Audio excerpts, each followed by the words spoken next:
और भाजपा के लोगों को टेंडर मिला। आपको नाम सुने होंगे टॉप लाइन कंपनी को टेंडर भी हो गया, टॉप लाइन कंपनी को टेंडर भी गया। अशोक अग्रवाल जी हैं टॉप लाइन कंपनी के, जो भाजपा ही से बिलोंग करते हैं। से भी आप AIMIM से अपने को आपको मिला के कुल 4 लोग RJD में शामिल हुए। आखिर क्या ऐसी स्थिति वहां बन गई थी कि आप AIM से RJD में आ गए? था कि देखिए हम लोग ऐसा फील कर रहे थे कि कोई हम लोग अछूत आ गए। कहीं ना कहीं इस लालच में तो सरकार में नहीं आ गए कि आ जाएंगे RJD में तो मंत्री बन जाएंगे। देखिए एक जो बड़ा सवाल ये उठता है कि महागठबंधन और NDA दोनों चुनाव लड़ी, लोगों ने माइंडेट आपको दिया यानी AIMIM को दिया और आप RJD में चले गए। तो कहीं ना कहीं जनता का जो मत है, जो जनता का विश्वास है, अगर वो RJD को चुनना चाहती तो सीधे RJD के कैंडिडेट को वोट करती।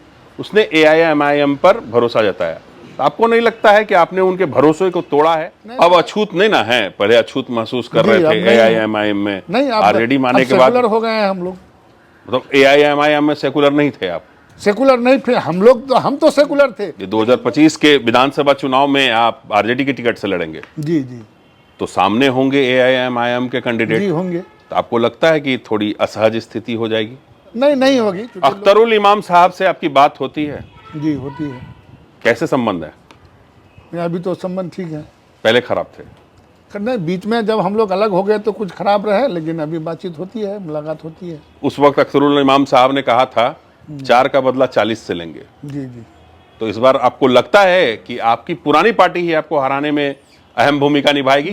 तो हम लोग भी कमर कसे हुए हैं और हम लोग बेहतर प्रदर्शन करके इंशाल्लाह फिर हम लोग आएंगे। नमस्कार, मैं विकास कुमार और अभी हम मौजूद हैं किशनगंज बहादुरगंज से विधायक अंजार नईमी जी के साथ। आपके तमाम सवाल हैं, उन तमाम सवालों को भी लेंगे और चूंकि ये साल विधानसभा चुनाव का साल है तो उन विधानसभा चुनाव को लेकर क्या तैयारी है उस पर भी बात करेंगे और जो जनता ने इन्हें चुनकर भेजा था उनके जो महत्वाकांक्षाएं थी, उनकी जो जरूरतें थी, उनको कितना पूरा कर पाए अंजार नईमी, आज इसी पर बात करेंगे। सर सबसे पहले नमस्कार, हमें वक्त देने के लिए।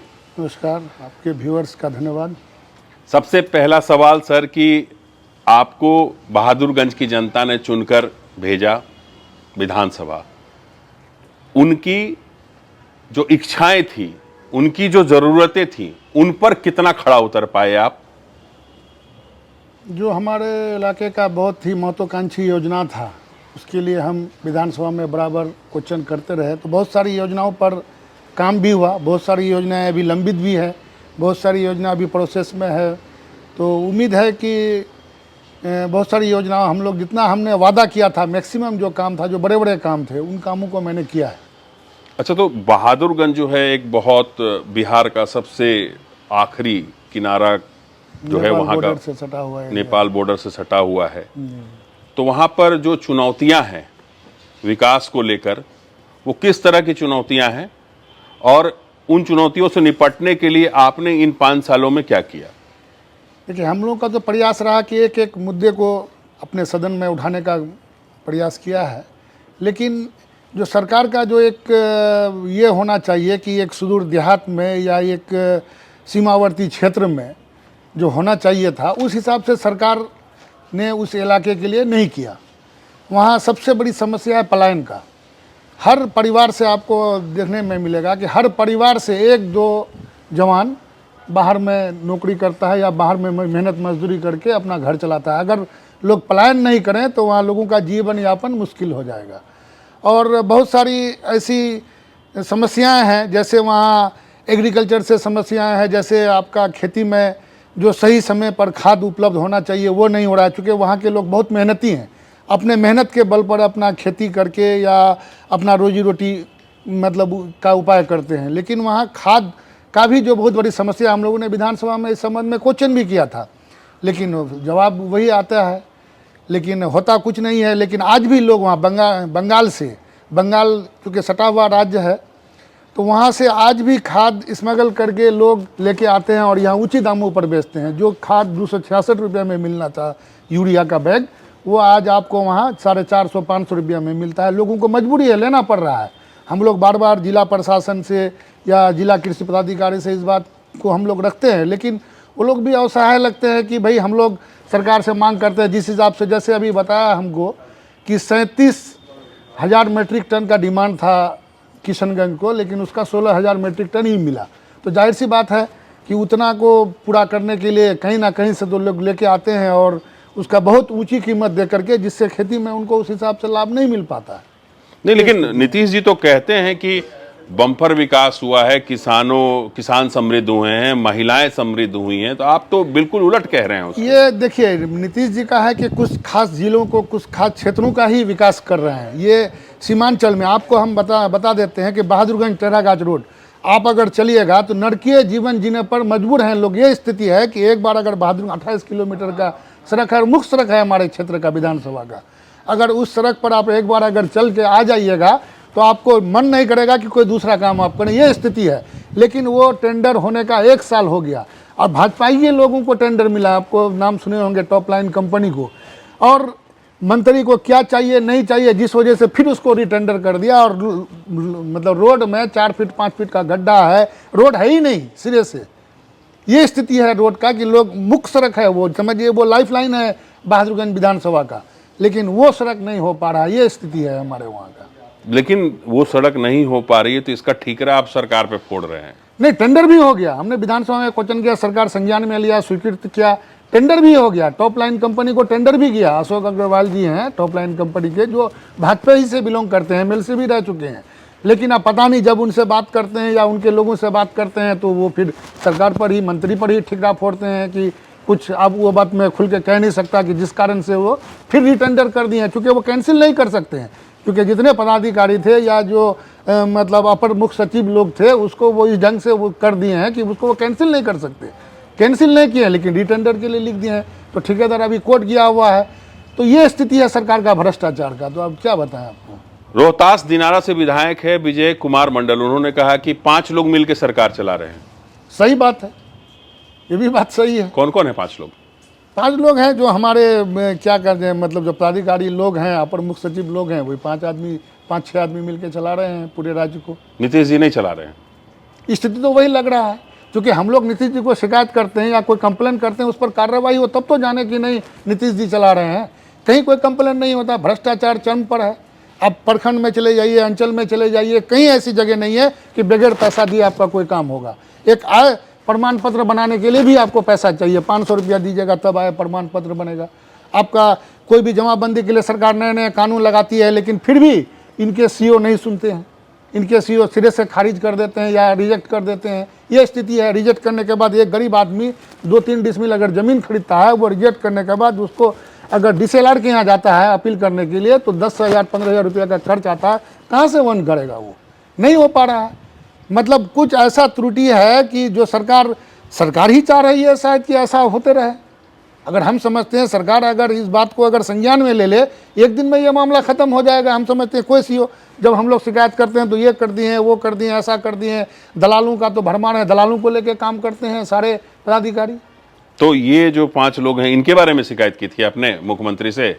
नहीं, इनके बारे में शिकायत नहीं, तो अपने क्षेत्र के बारे में शिकायत किया था मैं। इन लोगों के बारे में शिकायत नहीं किया। ये लोग तो, ये तो बहुत ऊंची लेवल की चीज़ है। तो लोग तो जो हमारे ऊंचे नेता हैं वो देख रहे हैं, वो अपने हिसाब से बात कर रहे हैं। आपके नेता तेजस्वी यादव बोलते हैं कि बिहार में डीके टैक्स चलता है। क्या है ये डीके टैक्स और क्या चलता है इसमें?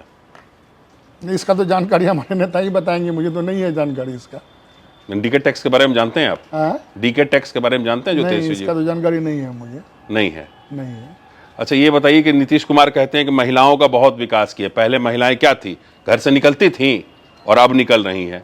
पहले कपड़ा पहनती थी, हालांकि उस बयान को लेकर 50 जो चीज़ें हैं वो बाद में आई, लेकिन उनका कहना है कुल मिला के महिलाओं का जो उत्थान किया, महिलाओं के लिए जो उन्होंने किया, दूसरी किसी सरकार ने नहीं किया।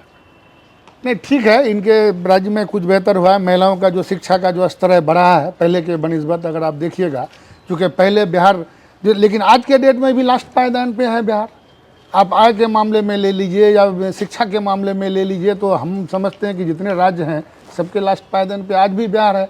तो विकास कहाँ हुआ? हम समझते हैं कि हम छलांग लगा करके दूसरे, तीसरे, चौथे, 5वें पायदान पे आते तो समझते कि हमने विकास किया। लेकिन आज फिर वही है, चूँकि विकास जिस हिसाब से हो रहा है वो सारे राज्य कर रहे हैं, तो उस हिसाब से हम नहीं कर पा रहे हैं। अच्छा, तो आप जो ये 2025 का विधानसभा चुनाव है, इसमें आप अपनी पार्टी को किस जगह पर देखते हैं? 2025 के चुनाव में हम लोगों को पूरी उम्मीद है कि हम लोग पूरा एब्सोल्यूट मेजोरिटी के लेके आएंगे और हमारी सरकार बनेगी, तेजस्वी जी मुख्यमंत्री बनेंगे। हम लोग पूरी ये उम्मीद करते हैं और काफ़ी अच्छा माहौल है गठबंधन का और उम्मीद है कि हम लोग सरकार बनाएंगे, पूरी उम्मीद है हम लोगों को। लोग कहते हैं कि पहले जो लॉ एंड ऑर्डर की स्थिति थी, आपकी सरकार आ जाने के बाद फिर वही स्थिति हो जाएगी। देखिए, लॉ एंड ऑर्डर की स्थिति उस वक्त भी बेहतर थी, ऐसा नहीं था कि ये था। मतलब जब आदमी शिक्षित होता है, धीरे धीरे विकास कर रहा है, तो उस हिसाब से सारी चीज़ें परिवर्तित हो रही हैं, सारा चीज़ चेंज हो रहा है। तो आज के उस ज़माने में जो बजट था कम था या उस हिसाब से नहीं था, आज जो बजट है उस हिसाब से हो रहा है, तो लोगों के में खर्च भी हो रहा है या लोगों की आय भी बढ़ी है कुछ पहले के बनिस्बत, लेकिन उस हिसाब से नहीं बढ़ा जो और राज्यों का बढ़ा।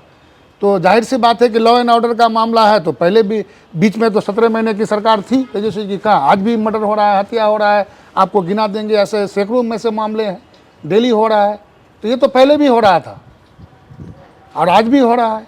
नहीं, इस 17 महीने की सरकार पर ही बताया जा रहा है, जो आरोप लग रहे हैं कि जो तेजस्वी यादव के जाति के लोग हैं वो इस 17 महीने में अपने आप को कंट्रोल नहीं कर पाए और एक्सपोज हो गए।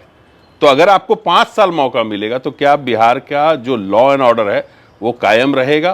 क्या तेजस्वी जी अपने जात के नेताओं को, कार्यकर्ताओं को रोक पाएंगे? ये 17 महीने का जो क्राइम रेट है, हम समझते हैं कि अभी जो उसके बाद 17 महीने के बाद का जो क्राइम रेट है, आप देखिएगा तो उससे ज़्यादा क्राइम हुआ है अभी, इससे बड़े बड़े क्राइम हुए अभी।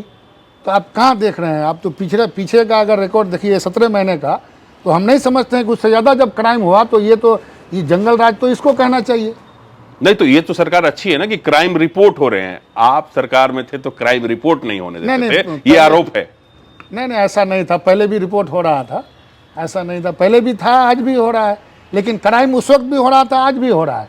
या 17 महीने में जो हुआ अगर आप देखिएगा उससे ज़्यादा क्राइम हुआ, तो वहाँ कोई घटना घटती है तो उसको यादवों से जोड़ देता है, अल्पसंख्यकों से जोड़ दिया जाता है, तुरंत उसको जोड़ दिया जाता है। तो ये भाई हम लोग तो ये कह रहे हैं कि क्रिमिनल किसी का नहीं होता है, वो एक अलग व्यक्तित्व है, उसके खिलाफ सरकार को लड़नी चाहिए, उसके खिलाफ कार्रवाई होनी चाहिए।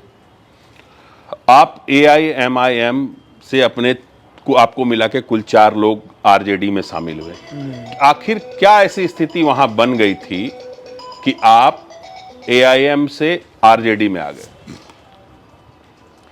उसमें यह था कि देखिए, हम लोग ऐसा फील कर रहे थे कि कोई हम लोग अछूत आ गए हैं, कहीं भी कोई पदाधिकारी से मिलना या सरकार से मिलना या काम के बारे में, क्योंकि कुछ हो नहीं पा रहा था हम लोग का। क्योंकि हम लोग एक उम्मीद लेकर के आए थे कि हम अवाम के लिए, पब्लिक के लिए कुछ करेंगे, कुछ हो नहीं पा रहा था। सरकार सुन नहीं रही थी, पदाधिकारी सुन नहीं रहे थे हम लोग लग रहा था कि कोई अछूत आ गए हैं। तो ऐसी स्थिति में पब्लिक का भी दबाव था। हम लोगों ने अपने लोगों से, पब्लिक से मशवरा किया कि भाई क्या करना चाहिए। लोगों ने मशवरा दिया कि भाई गठबंधन में आ जाइए, तो हम लोग बेहतर समझे राजद में आने के लिए। और राजद में आने के बाद हम लोग देखे कि बड़ी पार्टी बन जाएगी तो सरकार भी बनने का इम्कान था, और हम लोग के आने के बाद सरकार भी बनी। तो यही सोच करके हम लोग आ गए इसमें कि कहीं न कहीं इस लालच में तो सरकार में नहीं आ गए कि आ जाएंगे RJD में तो मंत्री बन जाएंगे। नहीं, ऐसा अगर होता तो फिर मंत्री बनाए जाते, ऐसा कोई ये नहीं था। हम लोग इसी उम्मीद में आए थे कि बड़ी पार्टी बनेगी, और हम लोगों से वादे किए गए थे। तो हम लोगों ने उसी टाइम में, ये 17 महीने में जो भी हमारे क्षेत्र में काम हुआ, इस 17 महीने के का ही देन है कि हमारे क्षेत्र में उतना काम हो पाया। देखिए, एक जो बड़ा सवाल ये उठता है कि महागठबंधन और NDA दोनों चुनाव लड़ी, लोगों ने माइंडेट आपको दिया, यानी AIMIM को दिया, और आप RJD में चले गए। तो कहीं ना कहीं जनता का जो मत है, जो जनता का विश्वास है, अगर वो RJD को चुनना चाहती तो सीधे RJD के कैंडिडेट को वोट करती। उसने AIMIM पर भरोसा जताया। तो आपको नहीं लगता है कि आपने उनके भरोसे को तोड़ा है? नहीं, तो ऐसा था, हम लोगों ने, जिन लोगों ने वोट दिया, हमने जगह जगह मीटिंग करके अपने लोगों से, लोगों का ही, चूँकि विकास नहीं हो पा रहा था, कोई काम नहीं हो पा रहा था, तो हमने अपने लोगों से बैठ करके बात की। जिन लोगों ने वोट किया, जगह जगह हम लोगों ने मीटिंग रखे, लोगों से हम लोगों ने राय मशवरा किया। लोगों ने मुझे ये मैंडेट दिया कि आप पार्टी RJD ज्वाइन कर लीजिए, तब जा करके हम लोगों ने ज्वाइन करने का काम किया। क्योंकि ये बहुत आने के बाद ही हम लोग पर दबाव था कि आ जाइए। हम लोग नहीं आ रहे थे, हम लोग सोचे कि अपने पार्टी में रह करके विकास करने का काम करेंगे, लेकिन ऐसा हो नहीं पा रहा था। तो लोगों को भी लगा, लोगों ने भी कहा कि नहीं ठीक है, क्योंकि वहाँ हमारे वहाँ जो पहले से जो ये थे एंटी इनकम्बेंसी बहुत था, जो पहले के पूर्व के विधायक थे, कुछ हो नहीं पा रहा था इलाके में, कोई काम नहीं हो पा रहा था। तो ऐसे स्थिति में लोगों ने विकल्प के तौर पर उस वक्त MIM को चुना, लेकिन उसके बाद फिर वही स्थिति उत्पन्न हो रहा था। तो लोगों से हम लोगों ने राय मशवरा किया, लोगों ने हम लोगों को ये दिया कि भाई नहीं, आप जा करके कोई राजद ज्वाइन कर लीजिए, उसके बाद ही इलाके का। तो उसके बाद जब सरकार बनी तो हम लोग के इलाके का विकास हुआ। बहुत सारे बड़े बड़े पुल पुलिया जो आज 18 साल 20 साल से नहीं हो पा रहा था, 2007 के सैलाब में बह गया था। तेजस्वी जी उसी विभाग के मंत्री थे, तो उनसे हम लोगों को स्वीकृति मिली और काम भी हुआ। आज वही काम आप बहादुरगंज चरागाछ रोड की जो बात कर रहे हैं, ये उसी समय का स्वीकृत किया हुआ है, लेकिन टेंडर हो गया, सब कुछ हो गया, लेकिन काम नहीं होने दे रही है सरकार। अब अछूत नहीं ना है, पहले अछूत महसूस कर रहे थे AIMIM में, नहीं, आरजेडी माने के बाद सेकुलर हो गए हैं हम लोग। मतलब AIMIM में सेकुलर नहीं थे आप? सेकुलर नहीं थे हम लोग, तो हम तो सेकुलर थे, लेकिन लोग सेकुलर फील नहीं करते। हमारे जो दूसरे कम्युनिटी के फ्रेंड थे, वो लोग मिलना तक गवारा नहीं कर रहे थे हम लोगों से, ये स्थिति था। लेकिन सवाल जैसे हमारा क्षेत्र में भाजपा को मुस्लिम अछूत मानता है, तो गैर मुस्लिम भी जो है वो भी MIM को अछूत मानने लगी। अच्छा, सेम कैटेगरी का मानने लगा कि भाई दोनों, ये अगर हिंदू का कॉमनल है तो ये मुसलमान का कॉमनल है। तो उसी नज़रिया से हम लोग को देख रहा था लोग, यानी कि जो हिंदू दोस्त थे हमारे, वो मिलने तक नहीं आते थे हमसे, ये स्थिति था। आज के डेट में वो स्थिति नहीं है। आज सारे लोगों के लिए हम लोग काम कर पा रहे हैं, सारे लोग आज मिल रहे हैं, कहीं कोई दिक्कत नहीं है। ये 2025 के विधानसभा चुनाव में आप आरजेडी की टिकट से लड़ेंगे? जी जी, तो सामने होंगे AIMIM के कैंडिडेट? जी होंगे। तो आपको लगता है कि थोड़ी असहज स्थिति हो जाएगी?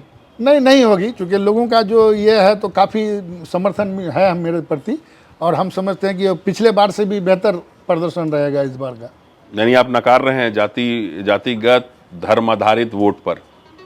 नहीं, हम लोग चूँकि एक सेकुलर पार्टी है और सेकुलर पार्टी के हैसियत से हम लोग लड़ेंगे वहाँ, और गठबंधन का जो ये होगा, गठबंधन के साथ चुनाव लड़ेगी, तो जाहिर सी बात है MIM रहेगा, इसमें कोई दो राय नहीं है। वो स्थिति नहीं रहेगी उस वक्त, चूँकि बहुत सारे फैक्टर मिल करके MIM को जिताया गया था, चूँकि बहुत सारा था, चूँकि हमारा इलाका गठबंधन का एरिया है, इलाका है। तो होता ये था कि लोग मजबूरी में फिर उन्हीं लोगों को चुन लिया करते थे, क्योंकि स्थिति होता कि कैंडिडेट चेंज नहीं होता था, मजबूरी में लोग वोट दिया करते थे। तो एक विकल्प के रूप में देखा कि भाई ये पार्टी भी हो सकता है कि कुछ करे, कुछ बेहतर हो, लेकिन ऐसा हो नहीं पड़ा था। हम लोग तो काफ़ी संघर्ष किए, धरना प्रदर्शन, जगह जगह बैठे, आप लोगों ने देखा, हम लोग के साथ मार्शल आउट भी किया गया हम लोगों ने बहुत संघर्ष किया, लेकिन कुछ भी सुना नहीं जा रहा था, ये स्थिति था।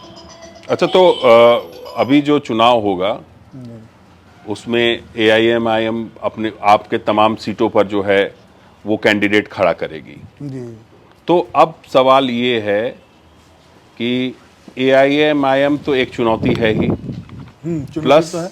NDA और महागठबंधन से आप हैं, PK भी हैं, वो भी चुनौती है। जी। इसको कैसे देखते हैं आप? जहाँ तक हम समझते हैं कि हमारे इलाके में PK के बारे में ये बात आम हो चुका है कि ये भाजपा के ही समर्थन से मैदान में है आज के डेट में।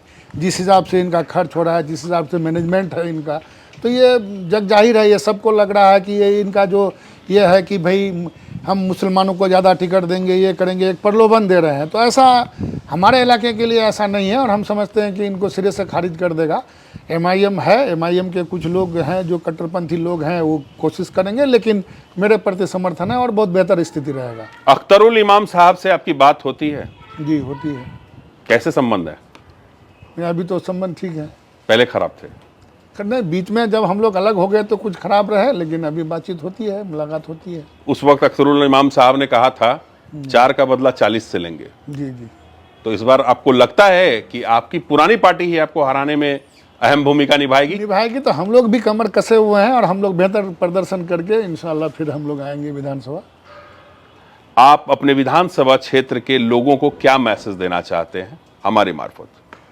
हम यही कहेंगे कि हम अपना जो भी हम लोग काम कर पाए, जो भी लोगों के लिए आवाज़ उठा पाए, भाई उसी के आधार पर आप लोग मुझे वोट करिए। मुझे आने वाले दिनों में हम समझते हैं कि इससे बेहतर और मैं करने का प्रयास करूँगा, यही मेरा संदेश होगा। चलिए, बहुत बहुत धन्यवाद। ये थे नईमी साहब, बहादुरगंज किशनगंज के विधायक, जो AIMIM से जीते थे, लेकिन अब RJD के साथ हैं। अभी के लिए मुझे और जयप्रकाश को दीजिए इजाजत। नमस्कार।